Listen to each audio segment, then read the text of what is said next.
నమస్తే, welcome to 99 TV. Iran నిజంగా యుద్ధానికి దిగితే అమెరికాతో తలపడగలదా? అంత శక్తి ఉందా?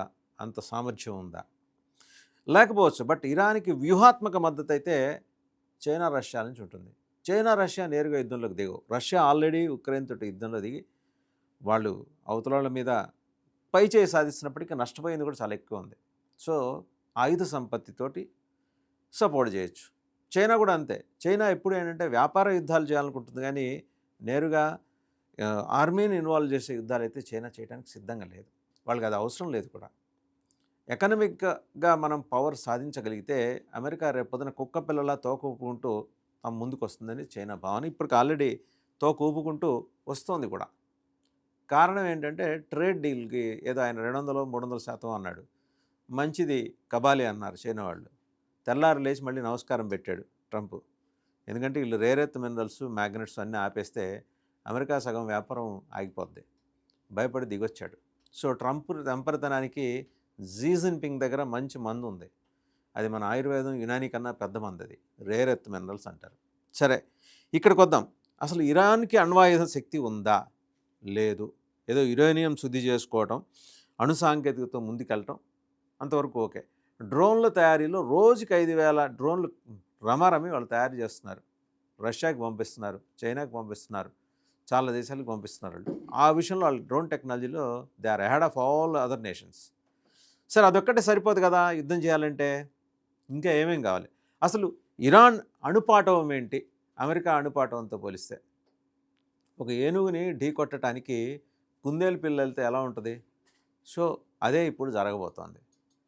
ఇరాన్ని కవిస్తున్నాడు ట్రంప్. నేను చెప్పినవి చేయకపోతే యుద్ధం అనివార్యమని. నువ్వేమైనా చేసుకో, మేము రెడీగా ఉన్నామని ఇరాన్ అంటోంది. బట్ ఆ అంటం వెనక ఉన్న ధైర్యం ఏంటనేది, దాని దగ్గరికి వెళ్ళే ముందు అసలు ఒకసారి అమెరికా దగ్గర ఉన్నది అమెరికా దగ్గర ఉన్న సైనిక శక్తి అణుపాటం ఏంటి, ఇరాన్ దగ్గర ఉన్న సైనిక శక్తి అణుపాటం ఏందో ఒకసారి చూద్దాం. 2026 జనవరి నాటికి, ఈ కింద నెల నాటికి అమెరికా దగ్గర ఉన్న సైనికులు 13,95,000 మంది. ఒకవేళ యుద్ధం వస్తే ఇక్కడ వచ్చేది. ఇరాన్ దగ్గర ఉన్నది 6.5 లక్షల మంది. రిజర్వ్ సిబ్బంది ఎంతమంది ఉన్నారంటే సైనికుల్లో 8,06,700 మంది అమెరికాకు ఉంటే, వీళ్ళకి 3,50,000 మంది ఉన్నారు.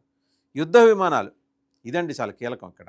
3,308 యుద్ధ విమానాలు అమెరికాకు ఉన్నాయి. ఇరాన్కు ఉన్నది 253. బాంబర్లు చూస్తే 135. మొన్నే B-2 బాంబర్స్ దెబ్బ అయిందో వాళ్ళకి తెలుసు. అలాంటివి అంటే B-2 స్థాయి కాదు కానీ 135 బాంబర్స్ ఉన్నాయి. ఇరాన్ దగ్గర 0, గుండు 0. హెలికాప్టర్లు ఎన్ని ఉన్నాయి? 5,496. ఇంచుమించు 6,000 వేసుకోండి, పోనీ 5,000 వేసుకోండి. 5,000 హెలికాప్టర్లు అమెరికా దగ్గర ఉంటే వీళ్ళ దగ్గర ఉన్నది 145. అసలు ఏమన్నా పోలిక ఉందా? రెండోది, వీళ్ళకి షిప్స్ ఎన్ని ఉన్నాయంటే ఎయిర్క్రాఫ్ట్ క్యారియర్స్ 20 ఎయిర్క్రాఫ్ట్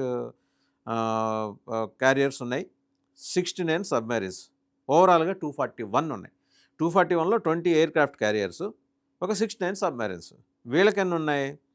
ఓవరాల్గా షిప్స్ వీళ్ళకి 90 ఉంటే ఎయిర్క్రాఫ్ట్ క్యారియర్లు 0, 6 సబ్మెరీన్లు ఉన్నాయి. ఎక్కడ 69, ఎక్కడ 6. ట్యాంకులు, యుద్ధ ట్యాంకులు అమెరికాకి 4,640 ఉన్నాయి, వీళ్ళకి 1,713. 1/3 కూడా లేవు. అణ్వాయుధాలు అమెరికాకి, ఇది చాలా ఇంపార్టెంట్, అమెరికాకు 5,277 ఉంటే ఇరాన్కు ఉన్నది గుండు 0. ఎన్ని గుండు 0లున్నాయి ఇప్పటిదాకా మనం లెక్కేసిన దాంట్లో? యుద్ధ విమానాలు గుండు 0, అణ్వాయుధాలు గుండు 0. మరి ఏ ముఖం పెట్టుకుని ఇరాన్ వెళ్ళి అమెరికాతో యుద్ధానికి తలపడుతుంది? ఈ ప్రశ్న చాలామందికి రావచ్చు. బట్ అలాగని ఇరాన్ని తక్కువ అంచనా వేయకూడదు. మొత్తం ఏషియన్ రీజియన్లో అతిపెద్ద నేషన్ అది ఇరాన్. మతఛాందసవాదుల చేతుల్లోకి వెళ్ళిపోయిందని ఆరోపించే వాళ్ళు ఉన్నారు కానీ అంతే ప్రోగ్రెసివ్గా science and technology and medical education, ఈ రెండిట్లో ఇరాన్ ఎక్సెల్ అయిన తీరును చూస్తే ఎవరైనా అభినందించి చేస్తారు. అత్యంత పురాతనమైన నాగరికత. షాలు చేసిన దుర్మార్గంలో వాళ్ళు వాళ్ళ అధికారాన్ని ఈ ఖొమేనీలకి, మతఛాందసవాదులకి అప్పచెప్పారు కానీ అదర్వైజ్ ఇరాన్కున్న నాగరికత ముందు ఎవరు ఆగలేరు. ఇవాళ ఇరాన్ మీద దాడి చేసామని జబ్బలు జరుచుకుంటోంది, ఎంతమంది చంపేసామని ఇజ్రాయెల్ అంటోంది కానీ ఇజ్రాయెల్ సొంతంగా వెళ్ళి ఇరాన్ మీద దాడి చేయగలరా? లేదు, అమెరికా ఉండాలనుకాల్సిందే. ఇక విశ్లేషణ వరకు కనుక చూస్తే అణ్వాయుధాల పరంగా అమెరికా పూర్తి ఆధిపత్యం ఉంది, ఇరాన్ దగ్గర లేవు, ఇందాకే చెప్పుకున్నాం. కాబట్టి నేరుగా అణుయుద్ధం అనేది జరగదు. సాంప్రదాయక సైనిక శక్తి చూస్తే అమెరికా వైమానిక, నౌకాదళ, ఆర్థిక వనరులు ఇరాన్ కంటే చాలా బాగా ఎక్కువ. నెక్స్ట్, ఇరాన్ బలాలు ఏంటనేది. సరే, శత్రు బలాలు చెప్పాం, ఇరాన్ బలాలు కూడా చెప్పాలి కదా.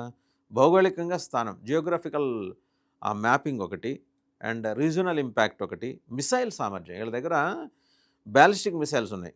ఇవి మధ్యప్రాచ్యంలో అమెరికా మిత్ర దేశాలకు ముప్పు కలిగిస్తాయి. న్యాచురల్. ఇప్పుడు అమెరికా ఏం చేయాలి? ఒకవేళ ఇరాన్ మీద యుద్ధం చేయాలంటే ఖతార్ బేస్ను ఉపయోగించుకోవాలి. అలాగే గల్ఫ్ దేశాల్లో రకరకాల బేసులు ఉన్నాయి వాళ్ళకి. అవన్నీ ఆపరేట్ చేయాలి. ఆపరేట్ చేస్తే ఇరాన్ ఊరుకుంటుందా? ఇరాన్ ఎదురుదాడి దిగుతుంది. అండ్ అమెరికాకున్న జియోగ్రఫికల్ డిసడ్వాంటేజ్ ఏంటి? వాళ్ళు ఇక్కడికి వచ్చి పోరాడాలంటే ఇక్కడ వాతావరణ పరిస్థితులకు అనుకూలంగా వాళ్ళ సైన్యం ఉండాలి. సరే, ఖతార్లో పెట్టుకున్నారు, కొంతమందిని పెట్టుకుని ఉండొచ్చు కాక. సో ఫైనల్గా చూస్తే ఇరాన్ అమెరికాతో సమాన స్థాయి యుద్ధం చేయలేదు, కానీ ప్రాంతీయ స్థాయిలో అసమాన యుద్ధం అయితే చేయగలరు. మిసైల్ స్ట్రైక్స్, ప్రాక్సీ గ్రూప్స్ అని అంటే ప్రాక్సీ గ్రూప్స్ తెలిసిందే కదా, హమాసు, హెజ్బుల్లాసు, హౌతీసు. అలాగే సైబర్ వార్ఫేర్ చేస్తుంది. ఇరాన్కి అందులో ఆ టెక్నాలజీలో ముందరున్నారు. అమెరికాకి, దాని మిత్ర దేశాలకి సమస్యలు ఖచ్చితంగా సృష్టిస్తుంది. ఇక బరిలోకి దిగుతాయా లేదా Russia, China? It's a big question అండి. ఎందుకంటే మొన్న జనవరిలో last month Iran, Russia, China కలిసి ఒక త్రైపాక్షిక వ్యూహాత్మక ఒప్పందం మీద సంతకం చేశాయి. దీన్ని కొత్త మల్టీపోలార్ ఆర్డర్ అని కొత్త మల్టీపోలార్ ఆర్డర్కు పునాదని ఆ మూడు దేశాలు చెప్పుకున్నాయి. చైనా ఏమంటుంది? ఇరాన్తో ఆర్థిక పరంగాను, ఇంధన పరంగాను వ్యూహాత్మక సంబంధాలు చైనాకి బలంగా ఉన్నాయి. కానీ అమెరికాతో నేరుగా యుద్ధంలోకి దిగటం చైనాకి ప్రమాదం కదా. ఆ విషయం తెలుసు కదా.